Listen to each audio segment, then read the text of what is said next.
Deepu channel. ఈ రోజు మనం ఈ వీడియోలో భాషా భాగాల గురించి తెలుసుకుందాం.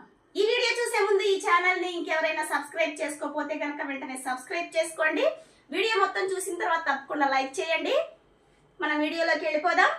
చూడండి, మనం భాషా భాగాలు 5 అని చెప్పుకున్నాం కదా. అవి నామవాచకం, సర్వనామం, విశేషణం, క్రియ, అవ్యయం.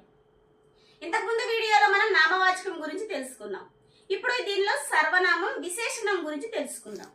ఇక్కడ సర్వనామం అంటే ఏంటంటే, మనం ఏదైతే నామవాచకం అని చెప్పుకున్నామో ఆ నామవాచకానికి బదులుగా వాడేది సర్వనామం అవుతుందన్నమాట.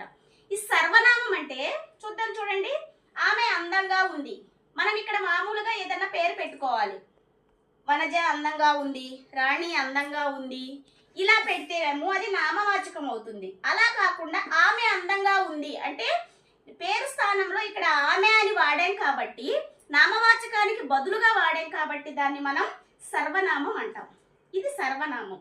నెక్స్ట్ మూడవది విశేషణం. విశేషణం అంటే ఏంటంటే గుణాన్ని తెలిపేది. మనం ఇక్కడ ఏదైతే నామవాచకం అని చెప్పుకుంటున్నామో ఆ నామవాచకం యొక్క గుణాన్ని తెలిపేది విశేషణం అవుతుందన్నమాట. మనం ఇక్కడ ఒక ఎగ్జాంపుల్ కనుక చూసుకున్నట్లయితే, ఏనుగు నల్లగా ఉంది. ఇక్కడ మనం ఏనుగు అనేది నామవాచకం.